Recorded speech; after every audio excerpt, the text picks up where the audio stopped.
Broadcasting live from a hollowed-out tree stump in the middle of no man's land. You've reached Married with Comedy with Jeff Onyx and Joe Chandler.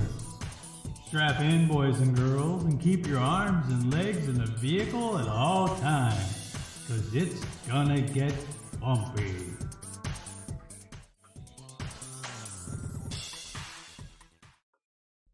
Yeah. Okay, I'm gonna switch these. Welcome to the show. Okay, so here's what we got going on. Okay, so somebody got introduced to someone who had the thing, someone told somebody something who had something, who got something. So that's what's up. So Joe's not here. He's gonna be coming in over the phone. And then Jay's gonna come in over the phone. So we're gonna have some fun with that. So, well, we're gonna start off with some, just get into the show, shall we? Today's trivia question today, trivia. Oh, snap. All right, then. During World War II, where were the Declaration of Independence, the Constitution, and the Bill of Rights stored during World War II? So if you know the answer, chitty chat, clickety clack. That'd be cool. So we can chitty chat with you in a clickety clack. That'd be nice. Yeah. I'm pretty sure you're going to chit-chat with me in a clickety-clack. So, yeah. So, on today's show, we're going to have a bunch of stuff going on, man. We got a bunch of stuff going on. And least of which is going to be, I'm probably not going to do This Week in Comedy History. Probably not. Probably not going to do that one. But, so we're going to talk about Copernicus. We're going to talk about the Badlands Guardian. We're going to talk about Megan Fox. We're going to talk about canned butter, canned eggs. We talk about, what was woke this week. We're going to reintroduce woke this week. So, what's woke. Joe's going to do some stuff. Joe and I break down a movie. The movie Tread. It was a documentary. Pathetic Pet of the Week this week is, I can't remember. Can't remember who the dog this week is. Molly. No. Yeah, Molly. So there's a dog. The dog this week is Molly. So, oh, look at that. Look at that. Look at that. Who do we have on the phone? It is Joe. Hey, Joe. Welcome to the show. Hey, Joe. Hey. So, I was breaking down the show, what we're going to do today. So, can you hear me okay? Yeah, I can hear you. Okay. So, since I'm going to have you on for a little bit, and then I'm going to have Jay on for a little bit, what I thought I would do is I would just have your segments all stuck together, and then Jay's segments all stuck together, and then when I don't have you guys on, I'll do my other stuff. Okay. Okay. So, are you going to be doing Gossip Time? Yes. Are we going to be doing Generation Y? Probably not, because no, you didn't send me a link. No, I didn't. You're going to do the Entertainment Breakdown with me, of course. And yes. Are you going to pontificate? Or are you just going to do the entertaining breakdown and the Gossip Time? Yes. Okay. Yeah. All right then. You know what's funny is I did not make a Gossip Time lower third for you. So. Oh. Yeah. It is what it is. Yeah. What are you gonna do? I'm just gonna call this part the interview. I'm gonna call this part the interview. Okay. As if I'm interviewing you. And then when I'm done with that part, then when we do the breakdown, the entertainment breakdown thing, I'll switch to that one. Okay. All right. Yeah. Then. So welcome, Joe. Welcome, Joe, to the show. Yeah. Yeah. Have Joe do a segment on investing in Bitcoin and what he thinks about it. Somebody in the comments asked if I could do a thing about what you think about Bitcoin. So, yeah. Well, maybe we'll do that sometime. All right. So Joe, what do you hear on the street? What's going on? You hear any good gossip? Yeah. So, Machine Gun Kelly and Megan Fox got engaged. Machine Gun Kelly. Yeah. Okay. The rapper, not the gangster from the 30s, but the rapper. Megan Fox, the chick that everybody used to say Megan Fox, like her name was some big deal, and I guess she was in some robot movie. Yeah, she was in Transformers. And then Machine Gun Kelly is a singer of some type. Yeah, yeah, he's a singer. He used to be a rapper, Oh, okay. and then he realized he's white, Huh. and so he started just singing alternative music. Huh, that's an interesting story there about Machine Gun Kelly. So you're saying Megan Fox is dating or getting married to? Getting married to. So these two are getting married. Where'd you hear this from? It's like all over. What? They tweeted it, What? and yeah, and the big thing is, so they apparently celebrated by drinking each other's blood. This is a conjecture of fact without me knowing it. So they drank each other's blood. Yes. Yeah. So instead of like a blood brother and blood sister, they're like, let's go all the way and vampire this thing. Right. You know, I mean, Machine Gun Kelly is like, why do you have to wait? You know, only do it once a month. Let's do it anytime, you know? Are you referring to Red Wings? Yeah, totally am. Red Wings. Oh man, I pulled my thing out. What I meant was I'm wearing headphones and I accidentally pulled out my headphone thing for a second there. There. Now we're back. Now I can hear you. You can hear me, right? Yeah, I can hear you. Yeah. See, this phone thing works so. What? It says that we're not connected somehow. Like we got disconnected from the internet. I don't know, man. I don't know, man. I mean, let me look at what's going on over here. No, it says we're live over here, man. So, all right, whatever. It's confusing. This the interwebs thing is really confusing, man. It used to be real simple. You know what I mean? Yeah. All you need to do is know your primary and secondary DNS and DCHP, and then you were good. You know what I'm saying? Yeah. Who are you whispering to? You know what? It would have been nice to know that. What? Well, it's just a wifey. Oh, my wife said I'm not disconnected. That she can hear and see me fine. Oh. You didn't tell your wife you're going to be on tonight? No, I did. Oh. But I asked her to make me a sandwich. Shut the hell up. So is this? So they drank their blood. Let me get back to what we were talking about. So what did they use? Like a chalice? Did they like slice their wrists or their hands? How did this work? Did they use IV? Like an IV? I don't know. I mean, they didn't go in detail. You know, like I don't know if they just use tampons or whatever. I don't know. Just use whatever's handy. But here's the question, though. If they're using tampons, you saying Machine Gun Kelly has a cooch, or did he put it up the other end? Oh, he could easily put it on up the other end. You know. Or he had nose surgery and he had one of those things stuck up his nose. Yeah, I'm sure he's done cocaine enough where he has blood flowing out. The cocaine. You know what I'm saying?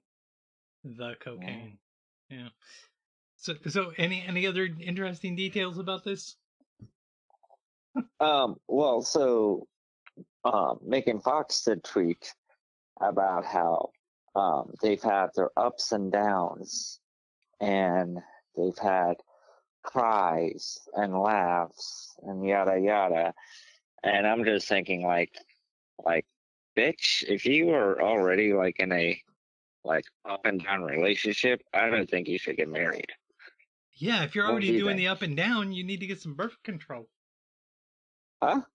If you're already doing some up and downs, you need to get some birth control. No. Man, you're the one that said it, bro. I just took you. Whatever. So you're saying that they shouldn't be getting married, maybe because they're already in a tumultuous. Oh man, troubled relationship. Who's that? Yes. Is that your woman? Yeah. Your woman's on But the air. I'm just wondering, like, what are their fights about? Like, you're overrated. No, I'm overrated. Like, you're overrated. Like, just fighting about how overrated they are. Maybe they're fighting because they're like, no, I get to go to Comic-Con and have the nerds write my autograph. You know what I'm saying? Comic-Con? Yeah. Because I know about that Comic-Con. They go to the Comic-Con. Megan Fox probably goes to the Comic-Con. Here's the thing, though. If Megan Fox went to the Comic-Con, right, when she goes there to have people sign autographs and stuff, I bet the Bruce Campbell line is longer than her line. The what line? The Bruce Campbell line. Oh. You know who Bruce Campbell is? Yeah. Yeah. Of course I know Bruce Campbell. I met him. Yeah. He was supposed to be Mysterio in Spider-Man 4, but he couldn't do it. They didn't make Spider-Man 4. They didn't make Spider-Man 4, and I think it's because he insisted that he have a hand that was a chainsaw. Or that he wore some type of Hawaiian shirt. Yeah. That's a Burn Notice reference. Oh, Burn Notice. I had Bruce Campbell sign my Burn Notice shirt. It has Bruce Campbell on it. Yeah. Yeah. I'm a huge Bruce Campbell fan. Yeah. Melissa's even more of a Bruce Campbell fan than I am. Yep. All right, so who cares about Megan Fox and this guy? You know what I'm saying? Yeah. I'm gonna move on. Forget that. Okay. Forget that thing. Let's say we do entertaining. The entertainment breakdown. The entertainment breakdown. We're breaking it down. Okay, so what are we breaking down today? We're gonna break down Shred, which is a documentary about a freedom fighter who was fighting for his rights. Is that what you would break it down as? Maybe you explain what it is. Some crazy redneck from Colorado, but freedom fighter. Yeah, let's just call him that. Well, see, here's the thing. Okay, my catch on it. Okay, so just to give everybody a rundown of what the movie's about. There was a dude that owned a muffler shop, and he loved to snowmobile, right? So he made enough money with his muffler shop that he goes snowmobiling whenever he wanted to. And then there was a point in time during his muffler shop business that the county or the city or whatever, the town came to him and they said, hey, you could be on our sewer thing so you don't have to keep using a septic tank or a storage tank for your wastewater and your sewage. So you could be on our system. And he was like, yeah, great. And they're like, yeah, but it's going to be $30,000 and you have to pay it. And he's like, no, that's good. No. So then they were like, yeah, you're going to have to pay this. And then there was a piece of land beside him that somebody else wanted to buy and turn it into a concrete cement mixing, right? Concrete or cement place, right? Yeah. To make cement or concrete or what have you, the raw materials for that. And then there was, people in the town and stuff like that. So, at some point in time, somebody told the dude that he couldn't be on his property and do business unless he had the sewer line hooked up. But he didn't want to pay the money to get the sewer line hooked up because there was a lot of money to get the sewer line hooked up. So he fought them on it. And then some other people got involved and they were like, yeah, hey man, you could use our easement to get in there to be cheaper. And well, that's their story. So you had two sides of the story. The guy made a cassette tape before he did something bad. Okay, anyway, so he made a cassette tape detailing out how everybody had wronged him, right? Yeah. Yeah. And then he got in a modified bulldozer and destroyed the businesses and the parts of the town that he thought wronged him. So he went on a rampage destroying property. Right. He didn't hurt anyone, but he was destroying property, and the only time he shot his gun was when he was being shot at. Then he would shoot his gun.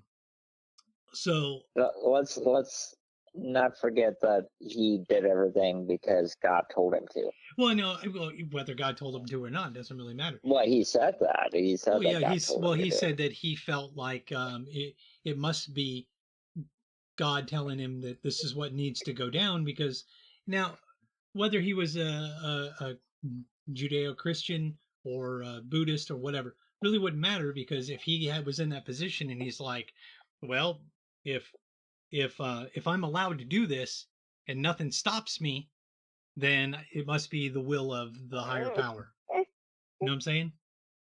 Oh, So that's the way okay. that's the way you can look at it. Well, it doesn't matter what church he went to, doesn't matter any of that stuff. That's just the way he was thinking about it. Yeah. But my take on it is that the people that made the documentary are people he was mad at, right? So let's say Right. let's assume he was wrong and everyone else was right. So he makes a tape, does all this stuff, destroys a bunch of property, and then he becomes immobile and kills himself, whatever. Okay, and then the town people agree to this documentary so they can badmouth him the whole time, right? Yeah. Well, then it's an accurate depiction of what happened, right? However, let's postulate for a moment, what if all of these people had conspired against him and were trying to screw with him, and were trying to push his buttons and were trying to mess with him? And when he responded the way that he responded, then they made a documentary basically saying he was crazy for doing what he did, and they're still trying to screw with him. You understand what I'm saying? After he's dead. Well, I'm saying if they were trying to screw with him, right, and he did this because they were trying to screw with him, after he's dead and gone, do you think they would go, yeah, we were trying to screw with him? Yeah, look at that asshole. Look at him. Yeah. You know what I mean? They wouldn't admit to it. So that's my take on it. That if he actually was being screwed with, there's no way of knowing that he was being screwed with or not. Yeah. You know? So But if he's being like, well, my thing was, if he's being screwed with because the town doesn't like him, then why doesn't he just move? okay, let's say I moved. I got a bunch of my friends who moved in the neighborhood where you live. Yeah. Right. And then we all basically said, you know what? Let's just screw with Joe. You know what I mean? And they all started screwing with you. And they said to you what you just said. Well, if you don't like being messed with, why don't you just move? Would that be right? Well, it would be more like if I moved somewhere and then the people who already lived there were messing with me. Yeah, he moved there, and the people that were already living there were messing with him. He didn't live there Well, his you whole made it life. sound like people moved to where I live. Yeah, but I'm saying, well, let's say people all of a There's sudden a didn't like difference. you, and all the neighbors and everybody were pissed off at you, and they moved into their houses before you did, Okay. and all of a sudden they wanted you gone. Yeah. Would you then say, okay, I probably would. dude, man, look, I would man, look, man, why mess with that like drama and stuff? because there are Like, people all over the country, um, principalities, and there are townships, counties, states, and even the federal government trying to impose their will on individuals who own land, and it happens all over the country. So why should the person who purchased their land just move? Because everybody's screwing with them. You know what I mean? From a landowner point of view, I actually know people who had like um, big swaths of their property taken away, and the government was like, "Oh, we're gonna do an eminent domain on this property so we can put a highway through because the highway is more important than your cattle." You know what I'm saying? Yeah, well, they pretty much did that with my in-laws. But was it right? They wanted to widen the street, so they're like, we're gonna widen the street, which means we're, going to like destroy part of, your front yard. Exactly, and it's wrong. But they got paid. Yeah, but they did that to my father-in-law about a month and a half, 2 months ago. Didn't pay him a cent. Destroyed all of his trees on the front of his property that were specifically planted to be a privacy hedge. So they destroyed all that. They destroyed all his landscaping, his railroad ties, his fence posts. All of it were destroyed because they were widening the road only where he lived. They didn't widen the road anywhere else in the area, just where he lived. That's wrong. You know what I'm saying? That's wrong. And even if they did compensate him, it's still wrong because he didn't get a chance to say, "Hey, I don't want this. Why didn't you widen it the other way across the street? Why do you have to widen it on my side?" Because on the other side there was nothing. The other side of the street there was nothing. There's just dirt. So why couldn't they widen it the other direction? Why do they have to widen it towards somebody's privacy hedges? Huh? You know what I'm saying? Sometimes I hear what you're saying. Sometimes they screw with people just to screw with people. I have a friend of mine who owns cattle, and he owns like 400 acres, maybe more than that. And he takes his cattle and he moves the cattle from one side of the property to the other, depending on, you know what I mean? They move the cattle so they can graze in different areas, right? Yeah. They put a highway right through his property without even asking him. So now he doesn't have a way to get his cattle from one side of his property to the other, except for like putting them on trucks and, driving them up to the highway and around the highway and whatever. You know what I'm saying? Right. So what he did was he dug an underpass underneath the highway. He made his own underpass that was like, I don't know, something like 300 yards wide, and he put in like pillars and stuff like that so that we could hold up the highway. So he made an underpass. You know what they did? Destroy the They underpass. fined him, and then they tried to fill it in with dirt multiple times. So they took away part of his livelihood because they wanted to put a highway there, but they didn't compensate him by allowing him to be able to continue his business. See what I'm saying? So even if they gave him the amount of money for let's say the land, that little 2 acres or 5 acres, whatever it was, however many acres it was, it doesn't make up for the amount of money that he would lose by not being able to take his cattle somewhere else or even pay to have his cattle moved to somewhere else to continue his business. See what I'm saying? It's overreaching and it's overstepping their boundaries. So my point of view is that we can't automatically think that this guy was insane just because he said, if God didn't want me to do it, God must have wanted me to do it because he allowed me to get all this stuff together. Yeah. We can't and we also can't don't call him forget insane that's for the that. reason why he didn't have kids. Well, he didn't have kids, whatever. So Yeah, but like, isn't that just points out that he's a little bit crazy? I'm talking about like how it was his destiny to do that, basically. he didn't deliberately not have kids. He was saying at the end that it must have been God's will that he didn't have kids because now he didn't have a family. He didn't have a wife and children. Right. He didn't have anybody that could come back on his kids. So it must have been God's will for him to be able to do what he did. My point on that though is that just because he said it must have been God's will for me to do that doesn't make him wrong. You know what I mean? It doesn't make Right, him but wrong automatically, does it? well, I mean, what he did was wrong. You think what he did was wrong? What? Okay. You don't Well, from destroying buildings. no, I don't. And here's why I don't think it's wrong. Black Lives Okay. Matter destroyed billions of dollars worth of property all across the country and killed people all across the country for years. And everybody's did? like, Black Lives Matter. Oh, And everybody's like, well, that's okay, because all they were doing was destroying property. So if we weigh it the same way and say, well, this guy was wronged and he felt wronged, and Black Lives Matter, those folks believed that they were wronged, so it was okay for them to destroy property, then it's okay for him to destroy property, because guess what? It's insured. They could rebuild. You see what I'm yeah. saying? There's got to be a I consistent get that thing. point. Yeah.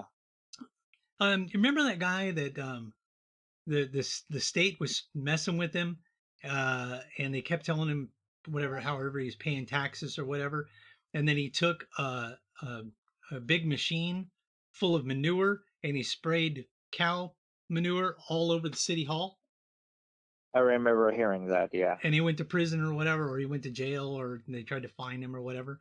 Yeah. But that guy was screwed with also, to the point that he thought he had no recourse other than to shoot manure all over the wall. When you move into a small town, a lot of times the small town is ran by 2 or 3 families, and those 2 or 3 families can do literally whatever they want because they run the town. The town we live in, the lady that was on like the county board or whatever, I think she was mayor for a little while there. All of the contracts that they did for construction for the city went through her husband's company, even though there were other companies. But her husband got all the contracts. And that happens in small towns all the time. Well, it's not just small towns. Well, that happens, but that's wrong. It's wrong for people who are in power to go after other people like that. So, or to do stuff to just make money, like how say like crypto. Lyndon B. Johnson was doing Hidden Out More, and his wife happened to have have a bunch of stock in the company that was Right. making all of the and it's weapons wrong. It's and wrong, helicopters and shit. Right. It's wrong, right? You think that it's wrong, right? Or you think that's okay?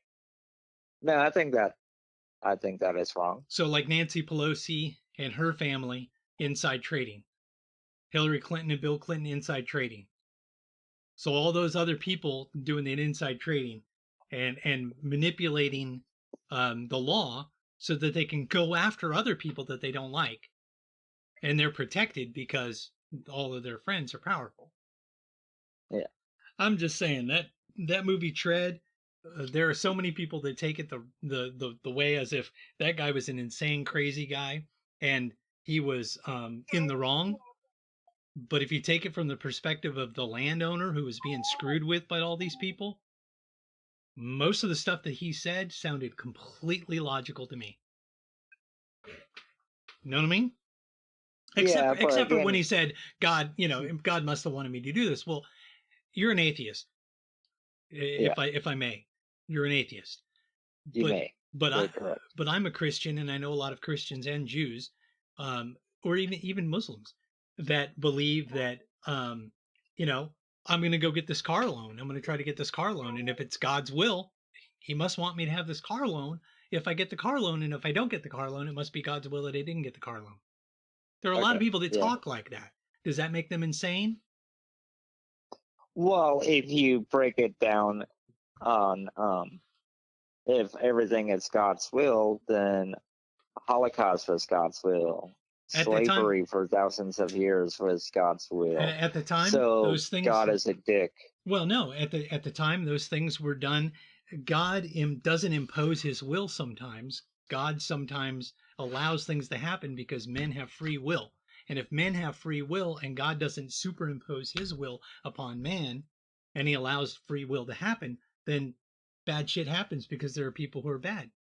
So how do you know the difference between God's will and shit just happening? That's a great question. The way that you know the difference between God's will and shit just happening is you build a relationship with God, and then you get to know his personality and you get to know his mannerisms. And then once you get to know God's mannerisms, then you get to know what God actually, his will. Um, and there are certain things in the Bible where they're like, God hates these things. These things are detestable and horrible, and God doesn't like these things. And he's got a long list of things that he doesn't like and thinks is detestable. And for somebody to say it's God's will for me to do this because it's good. But if you look at the Bible and it says God doesn't like that, then you know what God's will really is. See what I'm saying? Okay, so say somebody's like, I want to go to Red Lobster and have this nice lobster dish. Yeah. It's God's will. And then you read that Bible and it's like, wait, God doesn't want you to eat lobster. And then it's like, it's not God's will. Well, is that what you're talking about? Well, it kind of, but if you're talking about it like that, then there are groups of people that God said, "Hey, you group of people, you got to dress this way. You got to act this way. You got to do this. You got to do that for this amount of time. While you're here, you do this. While you're here, you wear this. While you're here, you don't eat this and don't eat that or whatever." And then he Are you talking about the Jews? Well, no, he's talking about all kinds of different people. And then later on, things can be modified and changed. The behavior can be modified and changed. And God actually says, okay, well, now you're allowed to do these things because now you're not there where you were, and you're not around who you were around, and you're not the same people you were before. So now you're allowed to do these other things. In fact, and now you don't have to chop your penis off? Well, in fact, my wife and I just did this part of our Bible study last couple nights, about circumcision and wearing certain clothing and doing certain offerings and stuff like that. Those were for those people at that time, a specific time. And it was for a specific promise for a specific group of people at a specific time, or a specific household at a specific time. See what I'm saying? Yeah. But if you choose to adhere to those promises or those things or those statutes, that doesn't make you wrong. But if you choose not to, it also doesn't make you wrong. I got a friend of mine who's a Seventh-day Adventist, and they're vegetarians. They're vegetarians because in the beginning, everything ate plants. All the animals and all the people ate plants.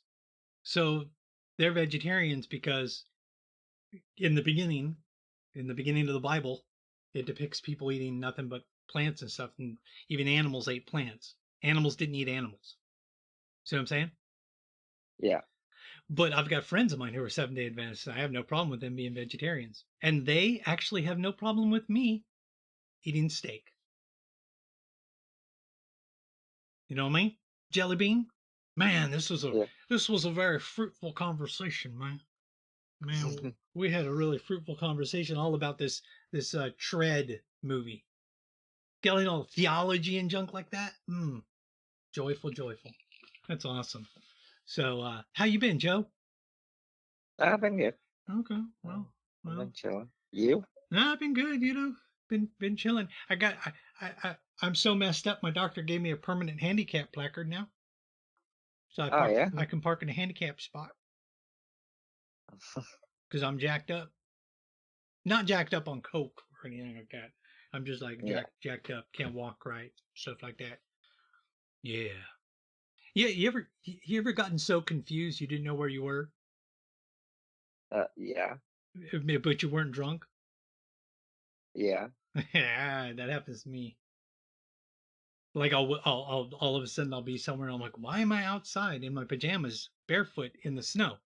How long have I been outside? Why am I outside? I'm senile. Okay, I haven't done that. Dude, I'm so senile, bro. I'm losing it. I'm surprised I'm actually able to do this.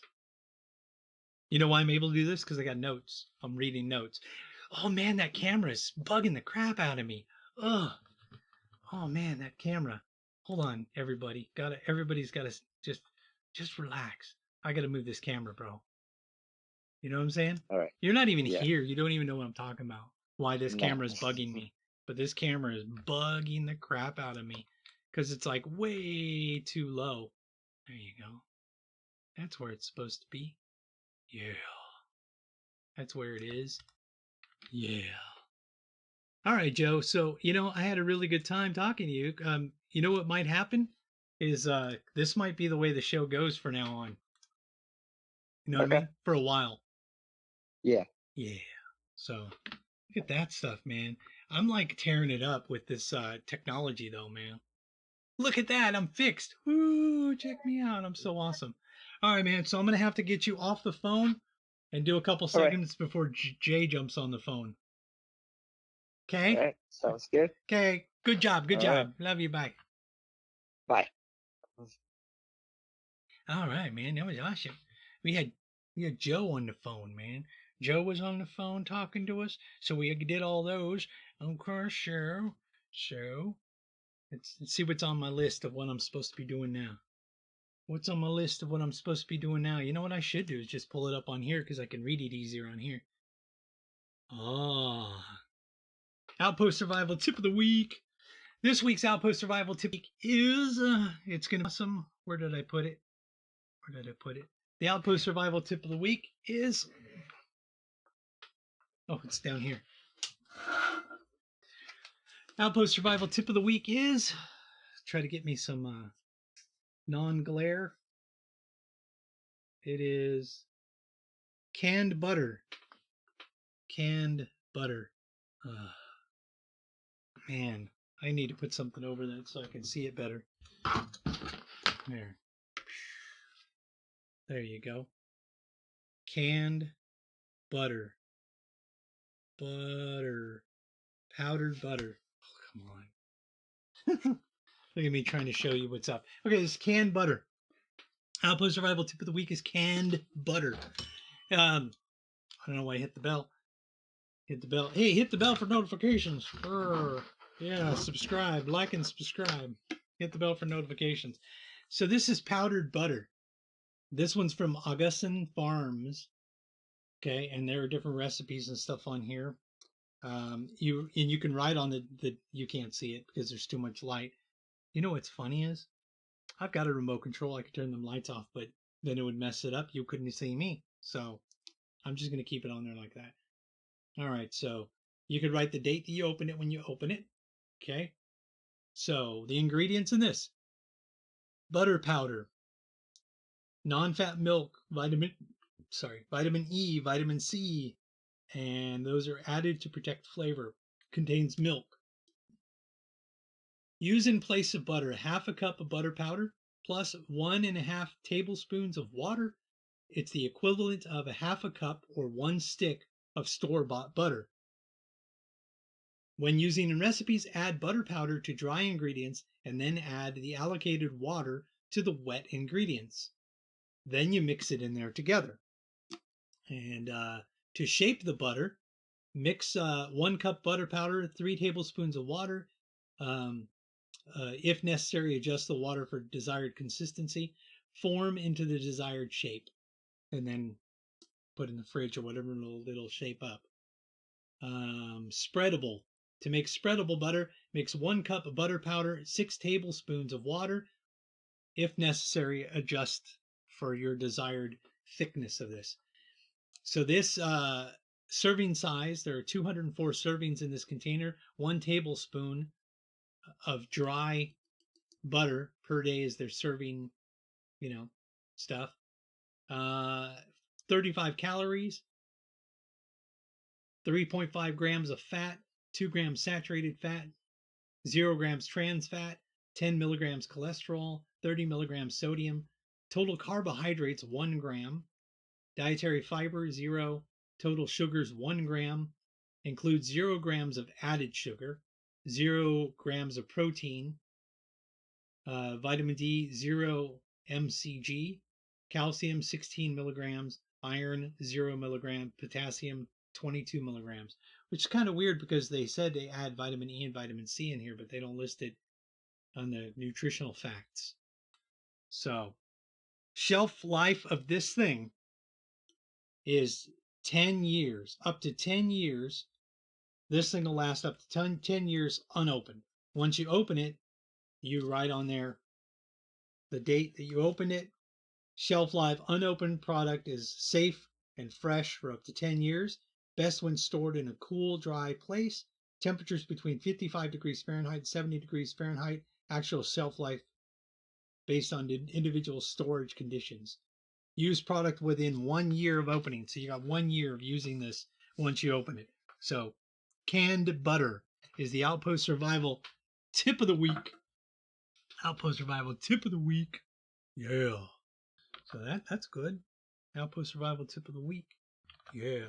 So we're going to do Ghetto Chef from last week because we forgot it last week. Last week's Outpost Survival Tip of the Week was canned eggs, powdered eggs.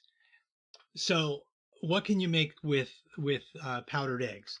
What can you make with those things? Okay, so the powdered eggs, once you got the powdered eggs and know how to use them, you can use them for baking, whatever you need to use eggs with. By the way, you may have even eaten these at different restaurants as scrambled eggs because they make great scrambled eggs. Omelets, they make great omelets. Quiche are great. But here's some survival tips that you may not have known. This is ghetto chefing right here. You can actually mix the egg powder and make it as a drink and drink it like that. And in a very, very tight situation where you're like, your survival depends on it, you can eat it straight out of the container and just drink water.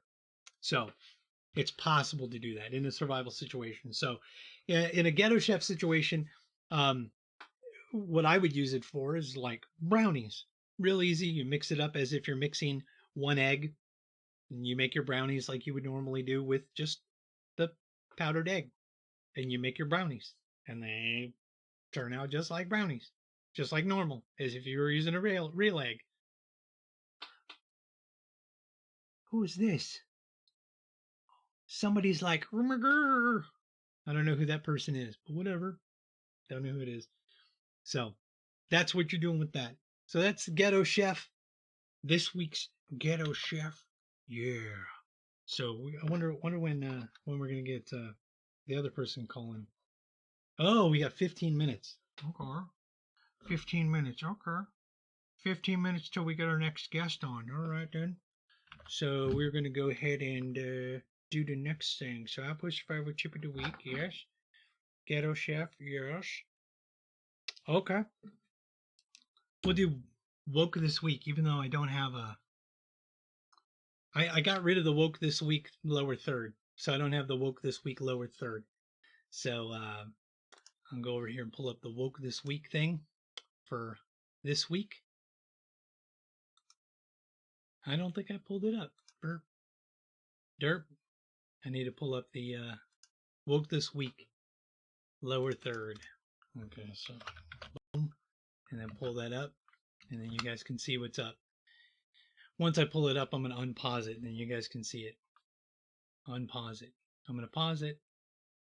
Pause. Unmute it. Okay. Woke this week. And we're going to listen to this lady talk about the woke this week. All right. Woke this week is a lady kicked out of, or a lady who was not allowed to go into a building.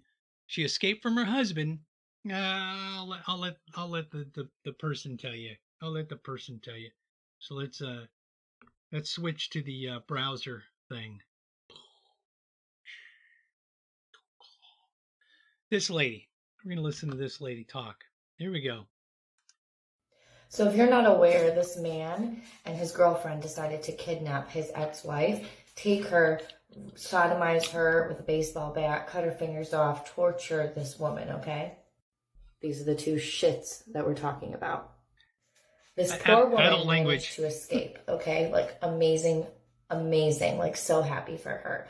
But when she escaped, she ran to a grocery store where they denied her access into the building because she wasn't wearing a mask. Right there, it is insane. After her tormentor stopped at an unknown resident and went inside, she waited a few minutes and fled before seeking help at a local grocery store.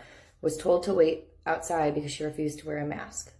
I don't care what your policies are, okay? In that moment, if somebody is literally fleeing for their life and to seek protection and safety, you do what's right. We have lost our humanity. If people back in the day did this shit, we wouldn't have found half of these women. So what you're saying is this lady, her husband was beating her, messing, cutting up her stuff and just abusing her hardcore. She escapes, gets to a grocery store, and the grocery store won't let her in because she's not wearing a mask. That's enough of that story. I'm not gonna listen to that description anymore. It's disturbing. It's disturbing. Oh my gosh, what are you talking about? So, hey man, if your policy is that you can't let somebody in because they don't have a mask, and this lady's like obviously injured, go get a mask and give it to her and let her in. Don't be like, go to the aisle, get a mask, bring it to her, give it to her, let her put it on, and then let her in. Stupid. Man, society's just like screwed up if you guys are going to be like that, bro. Screwed up. You know what I'm saying? Screwed up. For those of you who didn't know the trivia thing today is where was the Declaration of Independence? The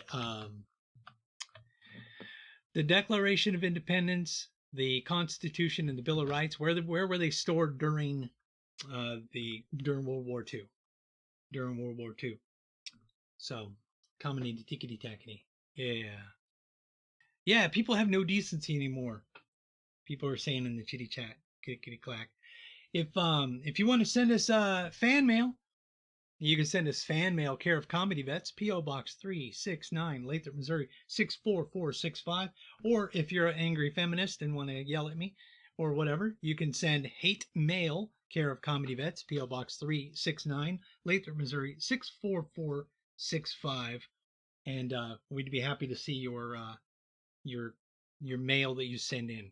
So, and I'm not trying to rush through these, but I know that I've got 2 segments with Jay coming up, and sometimes he could be long-winded, and sometimes I could be long-winded, and sometimes we talk to each other a little bit too much. So we gotta,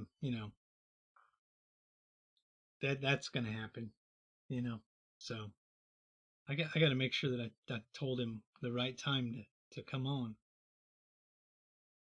Yeah, that'll happen. Why is it dropping out? The internet's like having a hard time today. Wow, that's weird. Guess what? YouTube looks fine. Facebook looks all right. YouTube looks fine. Just leave it on YouTube. You know what I'm saying? That's what I'm saying. All right, then. Let's see. I'm going through my list of stuff and things. Stuff and things. So, if you have any comments about this stuff, make sure you leave the comments in there.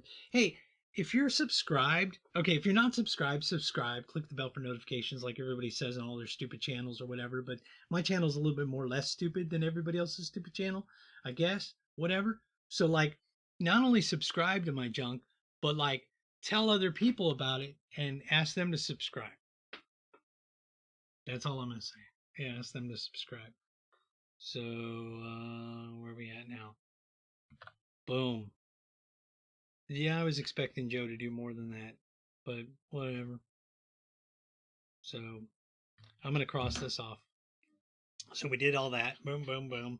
And we did that. Boom, boom, boom. So I got 3 segments that I can do by myself, and one segment with the Mr. Guy. So it'll be fun. It'll be fun. Lori says, "Yay, Jay's gonna be on the thing." So that's good. Yay, Jay. I'm gonna send him a message.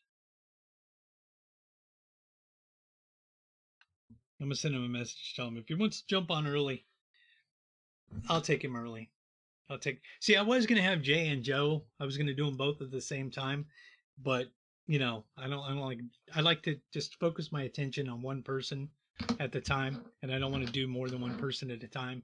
I just want to focus on that one person that I'm doing at the time. So, yeah.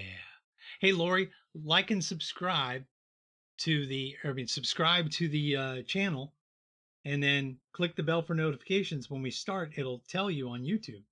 And then that way you're on YouTube, and then tell all your kids, your daughter and your son. At least I've met them. I think they're more than, I don't know if that's all the kids you got.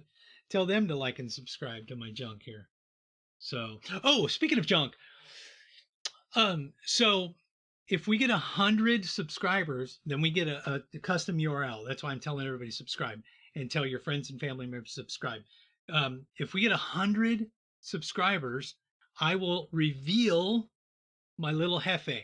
Okay, so if everybody likes and subscribes, when we get 100 subscribers, and we have our custom URL, our custom name thing, then I will reveal my little Hefe. So if you would like to see my little Hefe, and I will whip it out and reveal it right here, and everybody will be able to see my little Hefe. Just like and subscribe. When we get to 100 subscribers, then you'll be able to see my little Hefe. So that's what's going on with that. You know what I don't get? I don't get it. Just things, stuff and things that happen. You know what I mean? You know what's funny is I moved the top-down camera. So now the top-down camera is looking at the floor. So now you don't actually see anything that the top-down camera is looking at. Like that. There it is. Remember the top-down camera, y'all? That was the top-down camera. You know what I could have done? When I was showing you guys the butter, I could have went like this. Said, hey, here's the butter.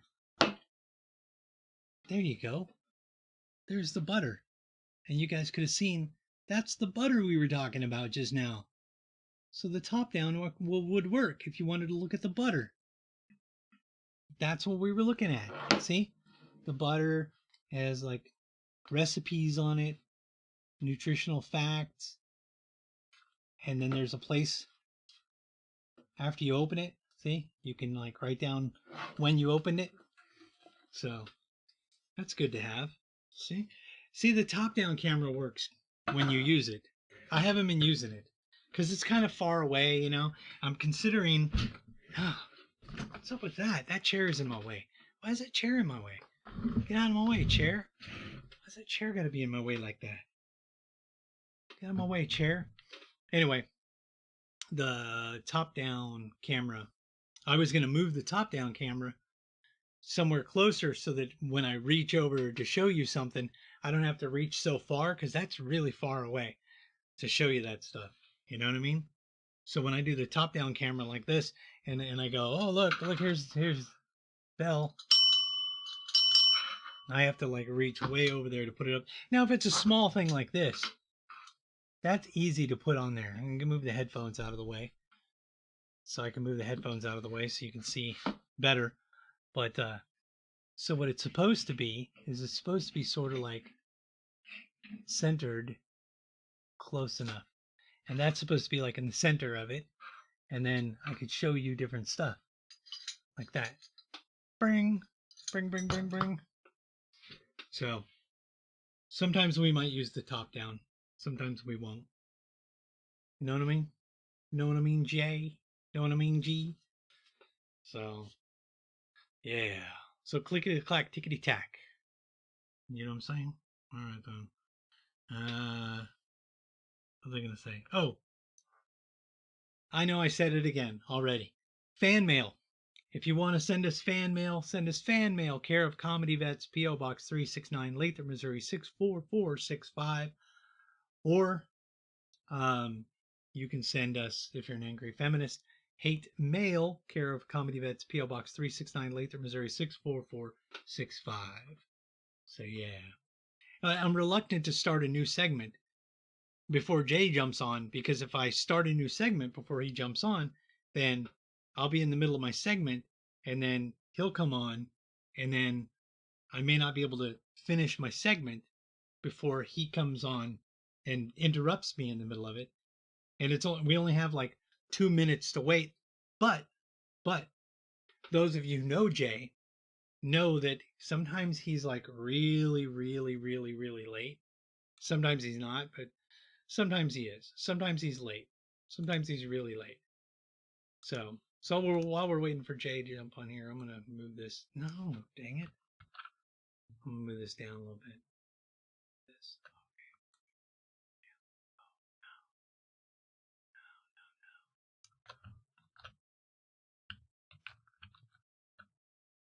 Why is it doing that? There you go. Yeah, there you go. Move that like that. And then move this down like this. So you can see the keyboard a little bit. That way it makes a little bit more sense. You can see the keyboard, you know what I'm saying?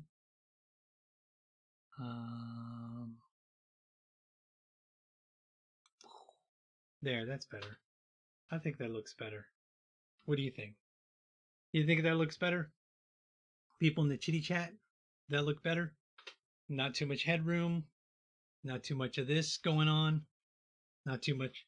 Like you can see the headphones behind me, but who cares? These headphones are just for the. Laura says Jay's always late. Technically, he's supposed to be on at 10, but I told him if he could jump on early if he wanted to.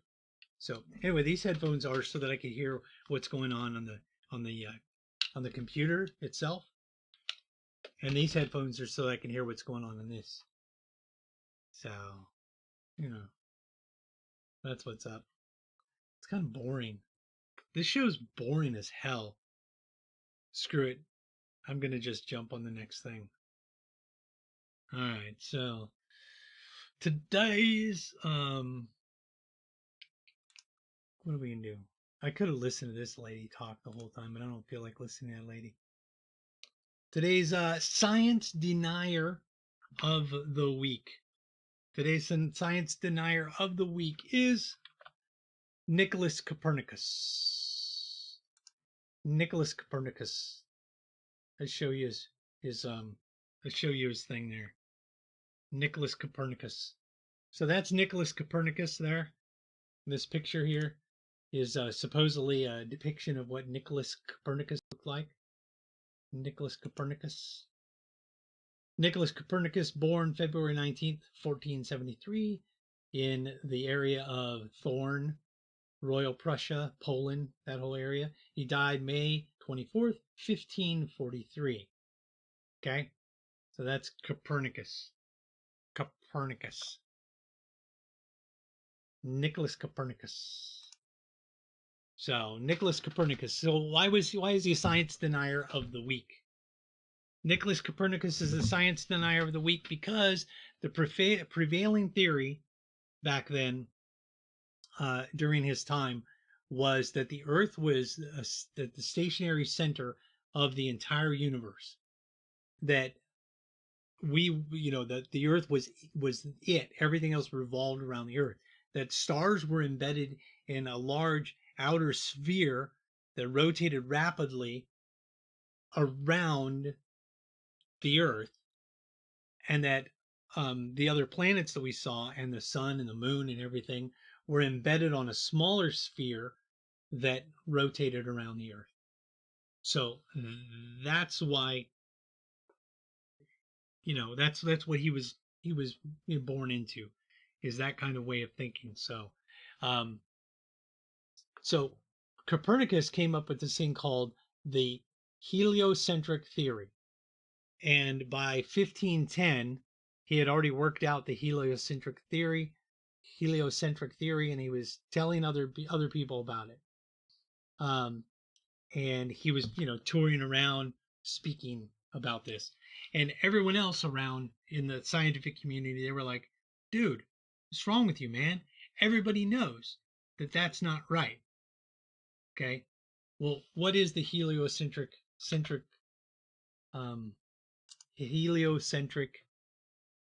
theory?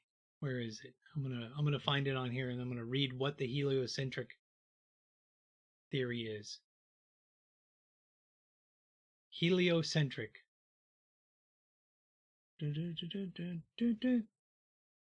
Why is it not? Yeah. Heliocentrism is an astronomical model in which the Earth and planets revolve around the sun. At the center of the universe, they believed that the sun was the center of the universe. But let's not even consider that right now. The whole point was, though, he believed that the Earth and the planets revolved around the sun, which was correct. That they did revolve around the sun. That's what we believe now, right? But back then, they didn't believe that. Back then, they believed there were these spheres, that the stars were in an outer sphere and they spun, and that the moon and the sun and the other planets were in another sphere, a smaller sphere closer to the Earth, and it spun on its own. So the actual theory of heliocentrism, they say wasn't really invented by him, but he was pushing it hardcore. You know what I'm saying? So he pushed it hardcore, and everybody was like, that's messed up. So what he decided to do was he decided to put it down and publish it. So in 1543, he published a book called On the Revolutions of the Celestial Spheres, and it was published in 1543. But that's the year he died, was 1543. So he said that the sun was the center of the universe and the planets revolved around the sun. Later, other people who studied him, other astronomers, they started studying Copernicus's thought process and his writings, and they basically found out that he was describing a solar system that even though heliocentrism says that it's the center of the universe, that the sun is the center of the universe, he actually was describing a solar system in his works, that he may or may not have believed that the sun was the center of the universe. So that's why, he was considered to be a science denier. Copernicus's ideas didn't become common knowledge until well after his death. As few as 15 professional astronomers adhered to heliocentric theory or anything close to heliocentric theory 65 years after Copernicus' death. So there are only 15 professional astronomers that believed that the sun was the center of the universe, or at least the center of that the Earth revolved around the sun and not the other way around. So that's why Copernicus was a science denier, because everybody said he was a science denier. You know what I'm going to try to do? I'm going to try to call Jay myself. I mean, he's supposed to call me, but I'm going to call him. Oh, it's ringing. I'm going to talk to him. I'm going to say, hey, what's up, man? 10 o'clock was it. You're supposed to be on right now. And it's probably going to go to voicemail or some junk like that. He's going to be like, I couldn't get on, And I'll be like, see? Reached my voice. What did I say? Ugh. He's all like, yeah, man, I'll call you right back because I'm not in a position where I could be talking to you right now. And I'll be like, but we're in the middle of like talking about this Copernicus dude and how he's a science denier and junk. And you got to be like, huh, you know what I mean? So we're talking about this heliocentrism, whereas heliocentrism and like Copernicus is like, dude, oh man, that's a trip. You know what I'm saying? That's a trip. This guy right here, Copernicus, where they were like, no, man, you can't be all over like that. So he was educated in Poland, and he went to Italy for a little while. Copernicus made 3 observations of Mercury with errors within -3 and -15 and -1 minutes of arc. He made 1 of Venus with an error of -24 minutes. 4 were made of Mars with errors of 2, 20, 77, and 137 minutes. 4 observations were made of Jupiter with errors of 32, 51, and -11 and 25 minutes. He made 4 of Saturn with errors of 32, 20, 23, and -4 minutes. Other observations. With Novara, Copernicus observed an occultation of Aldebaran by the moon.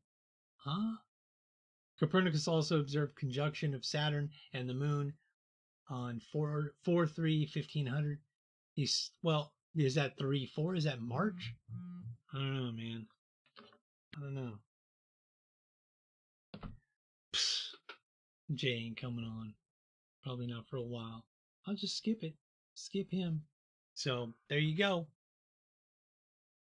Wow. So this is Copernicus's writing right here. Anyway, so that's what Copernicus was up to. So the science denier of the week, Copernicus. Copernicus. Those of you who don't know who Copernicus is, look up that dude. He's got stuff going down. All right. Well, I'm going to do back in the day. Back in the day.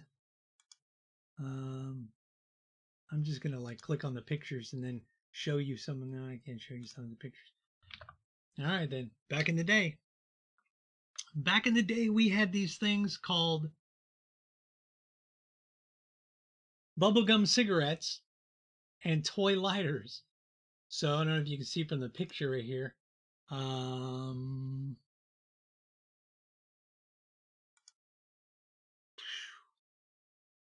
I don't want that. I just wanted to see what this thing would do. I just wanted to see what this would do. I just wanted to see what that would do. Whatever. I'm going to go like this. Oh, you got to be able to see this thing bigger. There you go. So, what do you got in here? You got some bubblegum cigarettes from Philip Morris.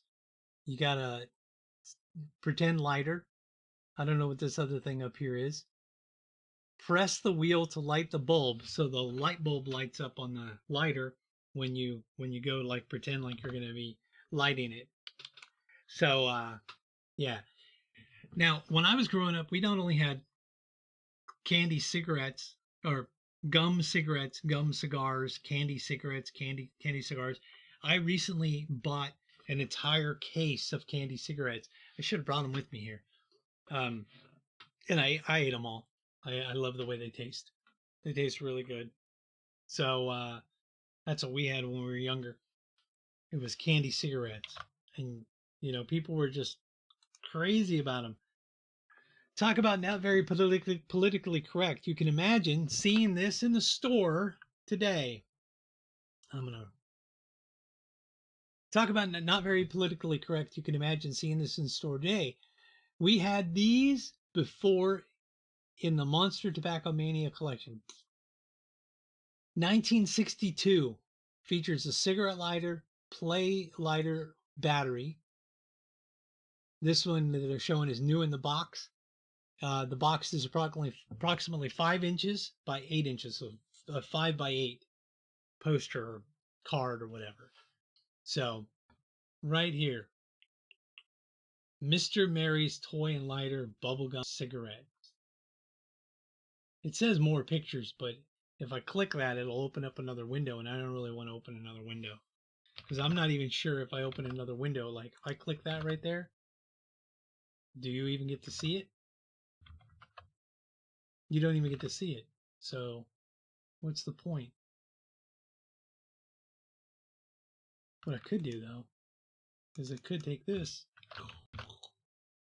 go into this thing, and now, hold on. Now you'll be able to see it. Watch this. Wow. So these are the different pictures that they had of it. So they had that one. And then here's the back of it. Play lighter. Yeah. And then you got another view from the side. And then a clearer view of it. Lighter battery.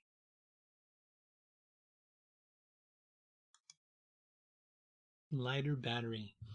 Isn't that a trip? So that's what we had back in the day. If there's anything you had back in the day that you would like to share with us, put it in the comments. Let us know. Or you could send us send us a letter. You could send us a letter to fan mail, care of Comedy Vets, P.O. Box 369, Latham, Missouri 64465, and let us know if you have anything that you remember from back in the day, and maybe we'll highlight it on the show and tell everybody about it. So we'll tell everybody about your back in the day thing. You know what I'm saying? Yeah, the back in the day. I'm going to close this other window before I get to the next thing. Oh, you're going to love it. What's the next thing?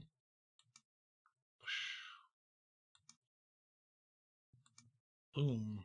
The next thing is... Oh, did I still have back in the day up? I do. Back in the day. Pathetic Pet of the Week. This week's Pathetic Pet of the Week is... Molly. Let's see. Boom. This week's Pathetic Pet of the Week is Molly. This is Molly. And this is Molly hanging out on a couch. And this is Molly hanging out in some, looks like some socks and stuff. Don't encourage that dog to be eating clothing. That's not good. This is a Christmas Molly. Molly in a Christmas hat. Molly in the basket with all the different cloth tied together and back on the thing. All right, then. So that is Molly. Molly. Boom. Oh, no. I screwed it up. Hold on. No, that was wrong. Go back to Molly. Ugh. We're going to talk about Molly. Molly. Molly's a Chihuahua in Independence, Missouri. Molly's a senior, female, small, red, chestnut, and orange in color. Characteristics are affectionate, gentle, and quiet. She's a long-haired Chihuahua. She's house-trained, vaccinated, spayed and neutered. She has special needs. She's good in a home with other dogs. The adoption fee is $100. Molly is an adorable girl. She's quiet but loves to be picked up, held, and carried around. She gets along well with other dogs, mostly keeping to herself. As with most pups her age, she's on some medications, but still gets around well. She loves to be outside, soaking in the sun. So that is Molly, and Molly's on meds. So that's her special need, is that Molly's on medications. Molly's an old girl. She's in the what do they call that? She's on her way out. She's in the prime of her life. She's at the end of the life. So how do we get a hold of Molly? If you wanted to adopt Molly, she's at Shep's Place Senior Dog Sanctuary in Independence, Missouri.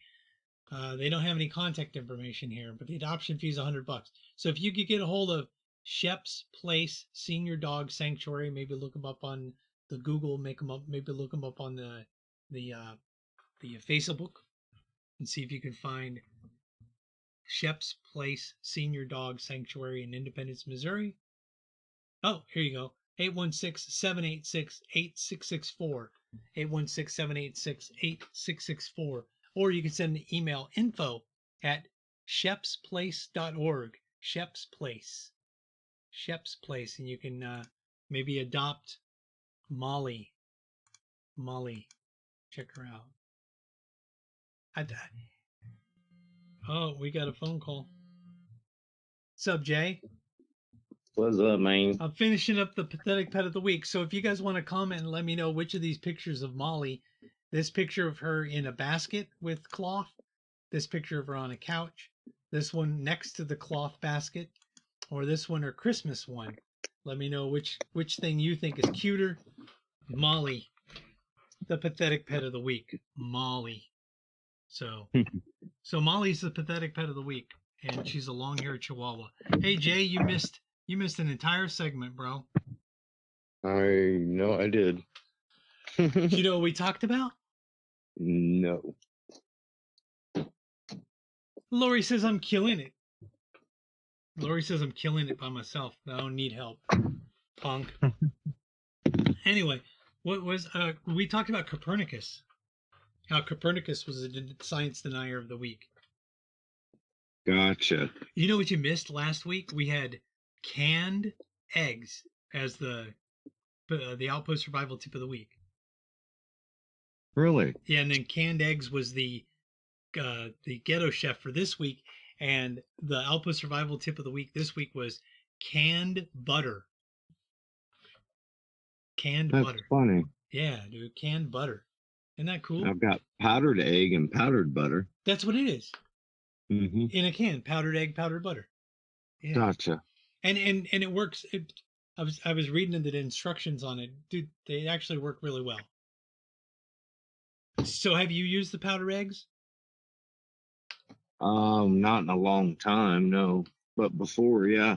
So normally when you make a recipe, you add the powder eggs powder in with your powder ingredients, and the water part of the powder eggs mixture in with your wet ingredients, and then mix them together like if you're making brownies, cookies, cake, whatever.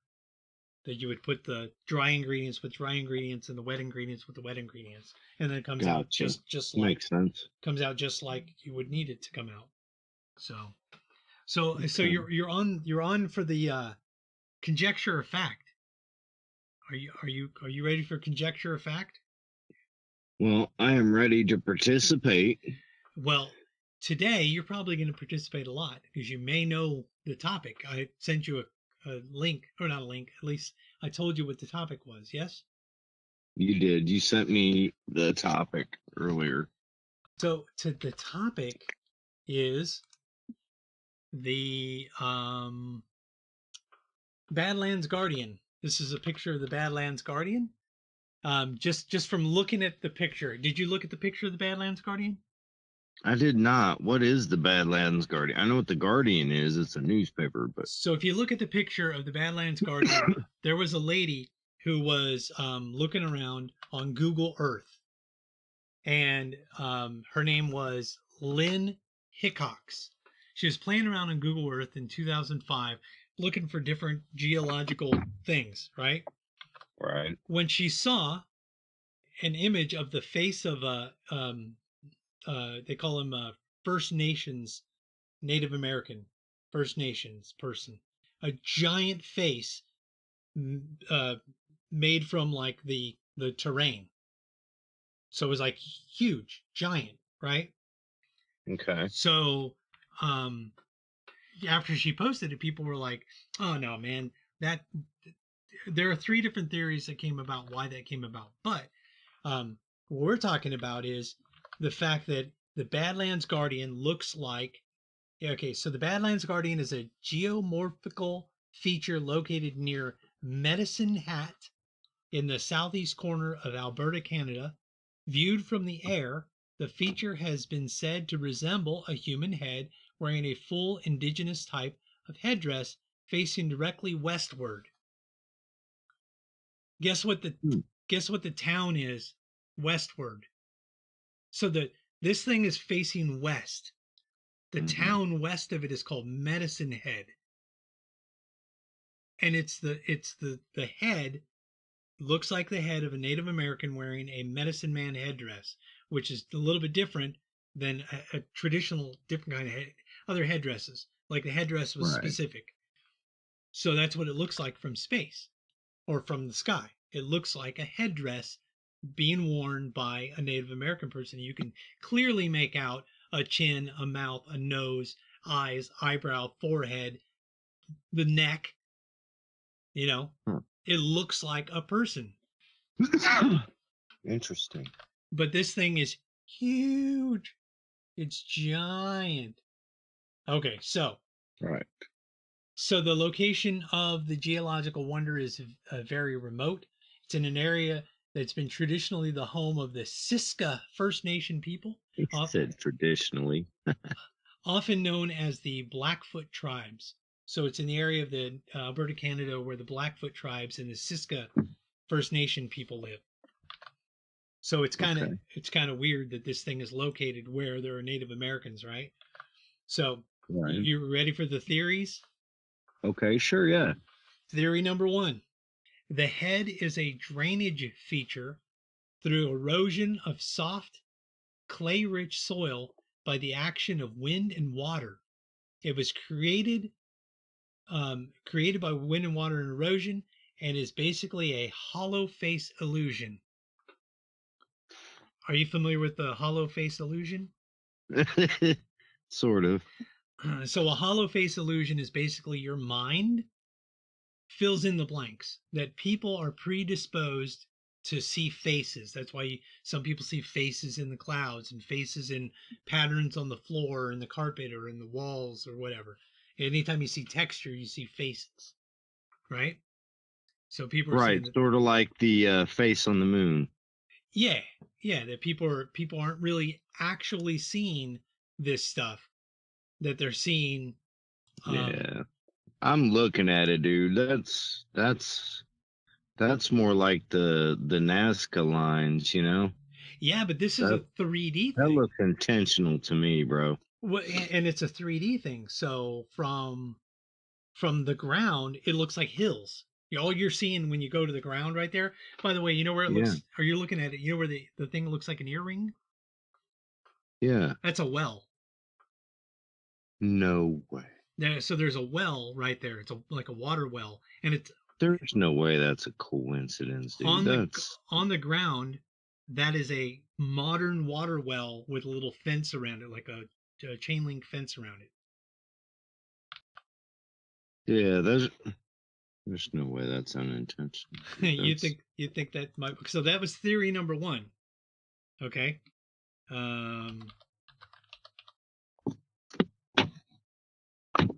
Guardian.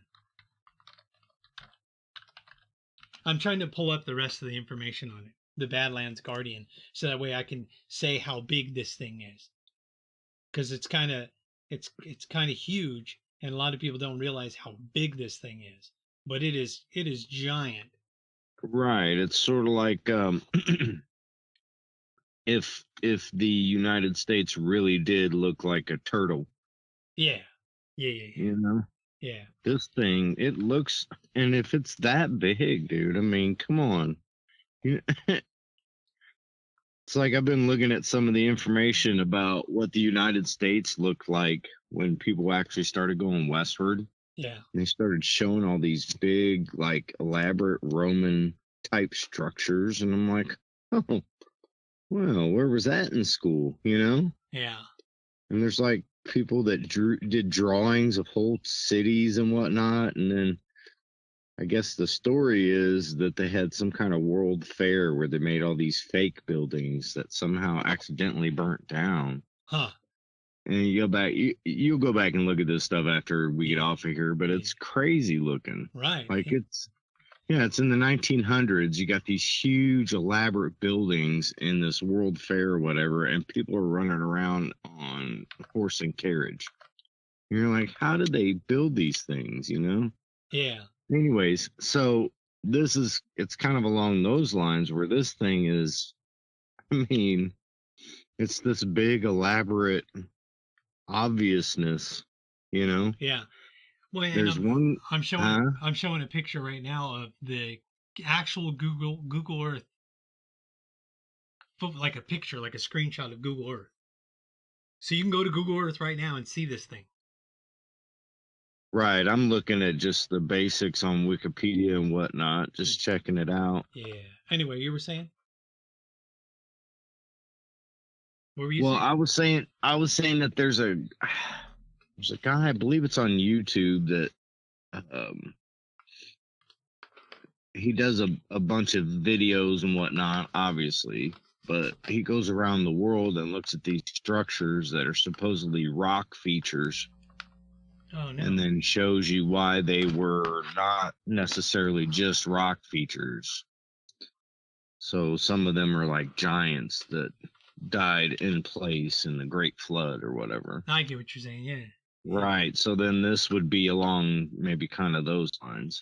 Well, let's I get keep saying that. That's funny. Well, yeah, the was it Nazca lines?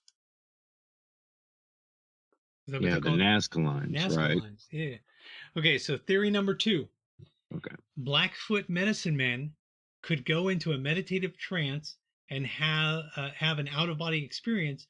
During this out of body experience, they chose a location and a direction for the construction of the Guardian, or they chose a location and gave direction as to the construction of the Guardian. So they had an out of body experience because they were high or whatever, and then they told people how to make it out of the ground that was there. So they took a bunch of DMT and astrally projected to tell people to build this thing somehow. Well, see, and Native Americans do believe that they could do out of body things like fly like a bird and stuff like that. But well, I mean, but you can technically. My whole thing is, why couldn't the people of that time have developed a like a hot air balloon type thing? You know what I mean? Just because we don't have like a it's like somebody took a TP cloth or TP, a TP thing and made it into like a hot air balloon and was able to get up high enough where they could see down. Well, who's to say that didn't happen? You know what I mean? Huh. Whatever. Yeah, I hear you on that. I firmly believe that there was a higher technology in the past. I mean, we're led to believe that these people were, not very smart and that we're the most evolved version of human beings, but evidence doesn't really support that. Yeah, evidence says we're devolving. Right? There's a theory about that on what is that, Rumble I seen maybe a few weeks back. Who was that Devolution band? Or whatever. There was Devolution, Devolution, something like that. Anyway. Was it Green Day? No, not Green Day. REM. Yeah. REM. Yeah. Where we're devolving. I can't remember which band. I think it was REM. The devolution of society. We're devolving. That people devolve. Anyway, what was the other thing? Theory number 3. The Blackfoot tribes believed in the above people. In their culture, they believed in the above people who were people that lived in space, right? Mm-hmm. So the other theory is that the Guardians were made. There's actually a tradition, a spoken word tradition handed down from generation to generation, that the Guardian was made by the above people as a landmark so that the above people could someday come back and revisit places that they've been before. That's interesting. So theory 2 and 3 on this thing here were both based on verbal stories and songs from the tribes. And theory number 1 is based on people who are scientists who don't believe in other religions. They don't believe in religion. Well, and you don't have to believe in religion, right, to believe this. I mean, there's there's evidence that there are structures like these in other places of the world. So I don't know why you wouldn't believe. Well, I mean, what I mean is by the scientists don't believe in the stories that are passed down like that because they believe it's a religion of those people. The trances that they can be doing out of body experiences, that scientists will go, yeah, that's just religion. Or the story that it was the above people and the Guardian was made by the above people, that could be taken as gods or a god, or it could be taken as aliens. So however you want to take it. But the scientists don't believe in that. Yeah, I was going to say, or, another race of people that could fly. That's, well, yeah. Another race of people that could fly. That's a But I mean, you think about that. I mean, the Atlanteans supposedly had flying machines, and there's some evidence now that they have these machines that they don't know what they did. There's that, from was Georgia? it the Antikythera or whatever? Antikythera mechanism. Yeah, thank you. So there's a lot of stuff that's out there that most people don't know anything about. I'll tell you, I learned more after I got out of school than I ever did when I was in school. One of the first things I learned was that I didn't learn shit in school. You know what's really, Sorry. You know what's I really should have funny? told you to hit the bell. Dang it. In school, I was into reading a lot, history books, science fiction books, fiction and nonfiction books, whatever. I was into all kinds of books, right? And then after I became a Christian, I found this book called the Evidence Bible, and it had scientific discoveries that scientists couldn't figure out, and the Antikythera mechanism was one of them. The scientists couldn't figure it out, or things that the Bible said, and then scientists were like, "See, this is true. This is real," and then I know, right? But you know, it's just theory. It's just right. So then you got other scientists who dismiss something as religion. You're like, yeah, but you know, a lot of this religion stuff has been proven to be based in fact. So I don't understand your point. Well, it's just like Copernicus. When we were discussing Copernicus at the time, everybody believed that the Earth was the center of the universe, and everything revolved around the Earth. So, like the other planets, we're finding out that might be true. Well, that the other planets were in a sphere revolving around the Earth, and then all the stars were another sphere revolving around that. All you could see was the inner side of those spheres, right?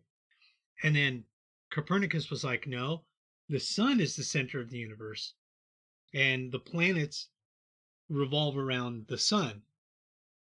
But that was like the step toward believing in the solar system, right, and that we're just part of the solar system. So he was a science denier of the week this week, because everyone, for 65 years after he died, science was dead set that he was wrong, and they still believed the other theory.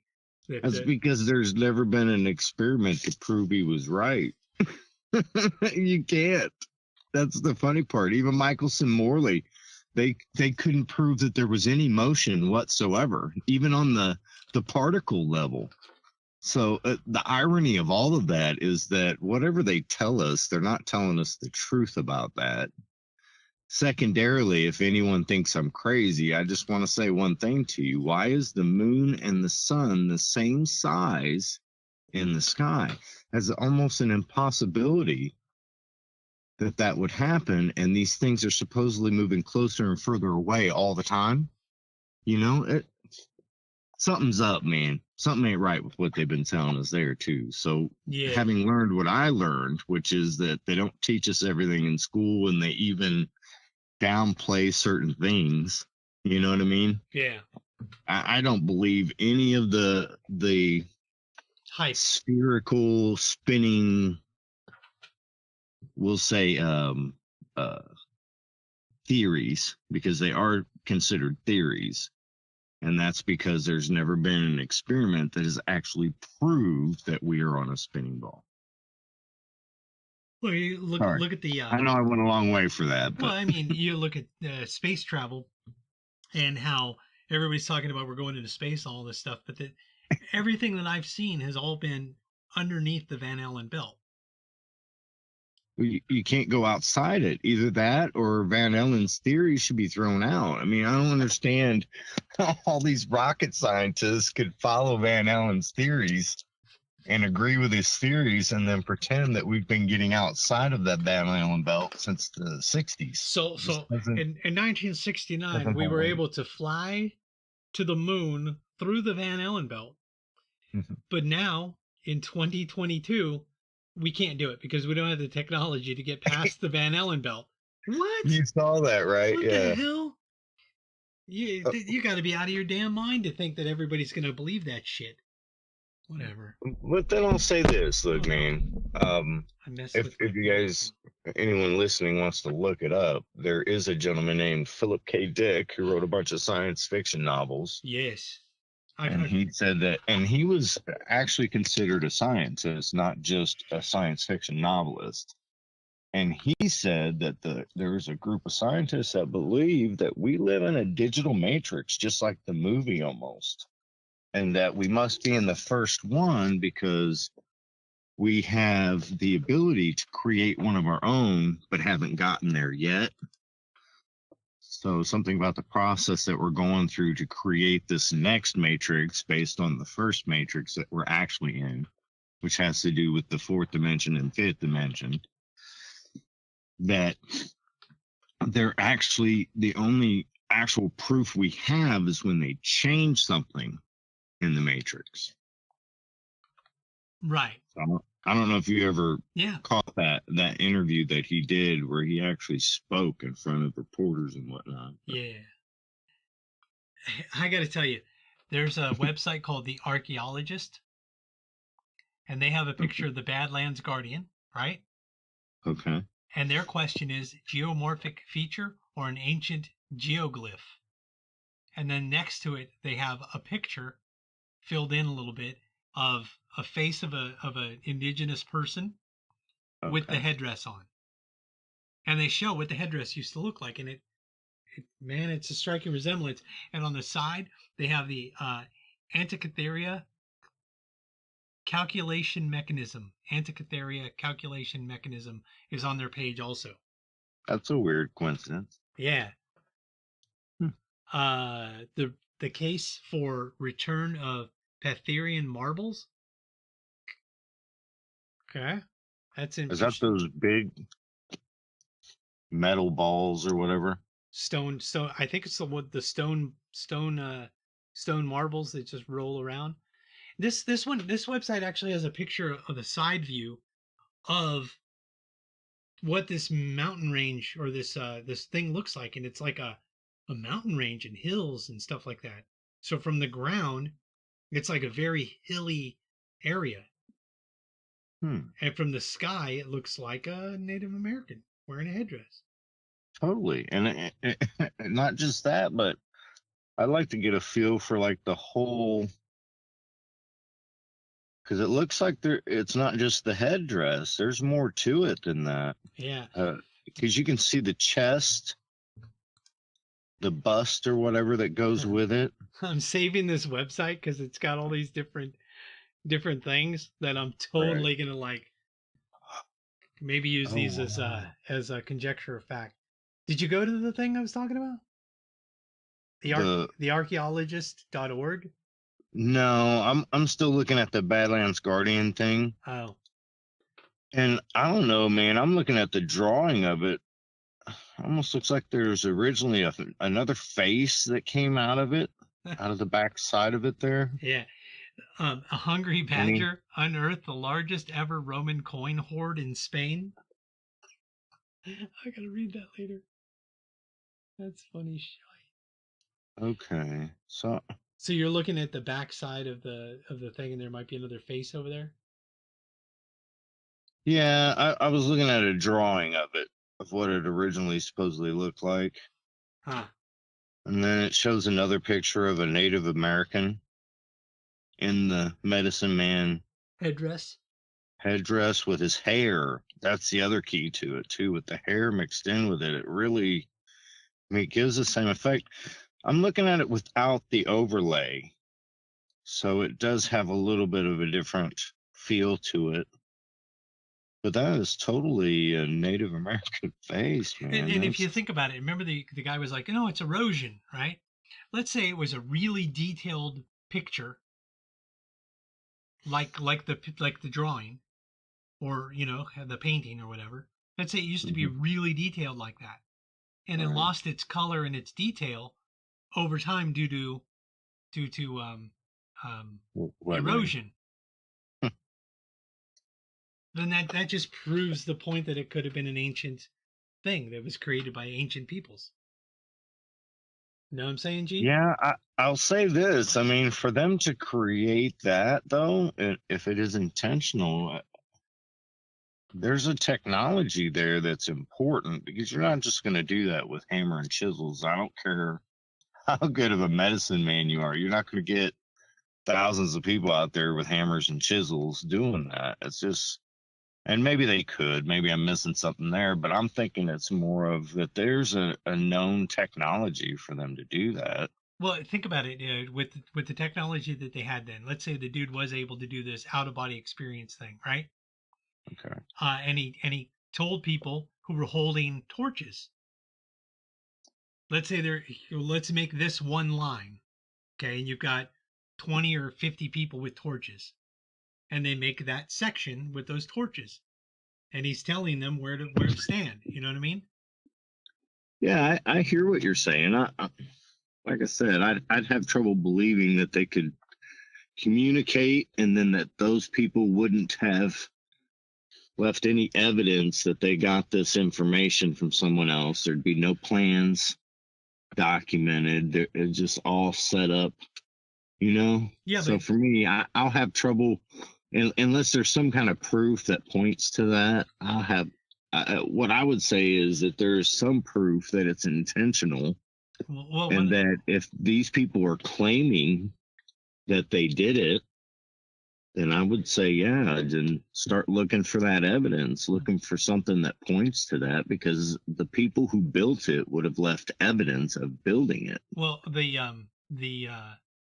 evidence that people who believe that it was made by people, the way what they're pointing at are the songs and the different, like they have different like bead patterns where they tell stories making these bead patterns, right? And they have songs through those two ways of communicating and passing down history. So they didn't have a writing system the way that we have. Or the Egyptians, they didn't write like hieroglyphs like Egyptians did. You know what I mean? They passed down stories through songs and through tradition of making bead stuff. I get that. So, like African tribes in a way, yeah. Yeah, so they handed down the story. That's a weird coincidence. The last two theories that I read off were handed down through generations using stories, songs and stories when they're weaving baskets and weaving blankets and doing the beadwork. You know what I mean? Which also goes back to the whole Catholics are not the only one with prayer beads. Native so they Americans come up. Well, prayer Catholics beads. Borrowed a lot of concepts, including pagan concepts. So that's not surprising, I guess. Yeah. Well, that was an interesting, awesome conjecture fact, and also a mixture of the science denier of the week there with it. So so I had fun with that. So that's the end of the show. Oh wow! Well, we just gotta. Appreciate you having me on, man. We just got to do I'll do the trivia question, and then if you want to guess at the trivia question, and then I'll tell everybody what it is, unless you guess. Ready? Okay. Where were the Declaration of Independence, the Constitution, and the Bill of Rights stored during World War II? Where were they stored during World War II? Yeah. Well, it would have to be somewhere up north, I would imagine. World War II. Probably in the original 13 colonies. We're not talking about the Civil War, bro. We're talking about World War II. That's after the Civil War, right? Yeah, the World War II. Nazis and I'm with you. And stuff. So I was trying to think if they were going to put it there, where would they put it? So I was working backwards. So I'm guessing it's not in the north. Not in the north. Well, yeah, I don't know. I don't know where this place is located. All right. I'm pretty sure it's somewhere. And when I tell you, you're gonna be like, "Oh yeah." You ready? You ready for the answer? Totally. Fort Knox. Fort Knox. Okay. That's was that Kentucky, Tennessee, something like that? Don't know. Might be Indiana for all I know. Shit. Yes. I don't know nothing about nothing. All I know That's is funny. Knoxville, Tennessee. This, You know, yeah, it's Fort Knox, Kentucky. you think so? Yep, I just looked it up. So Battlefield Earth was partially set in Kentucky I guess so. because they were going to get the gold from Fort Knox. Okay. You know what I mean? Well, yeah. Well, they'd have been sadly disappointed, huh? Well, because there's not really any gold there. It's a lie.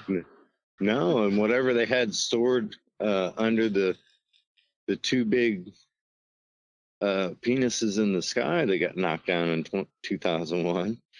Yeah, you take that into account. There's a lot of missing gold. Did you say penises in the sky? Yeah, I can have twice the guy. and now the two penises are one single penis. That's a reference to Reading Rainbow. That's okay. Penises in the sky. I can have twice the guy. It's in the book. Take a look. The Bleeding Rainbow. That's funny. Yeah. All right, then. I'm going to play the closer. You're not going to be able to hear it, but everybody else will. So thanks for being on the show, Jay. I'm going to hang up on you. All right, man. Talk to you later. Later. And that, my friend, is how you do it. That's the show, yo.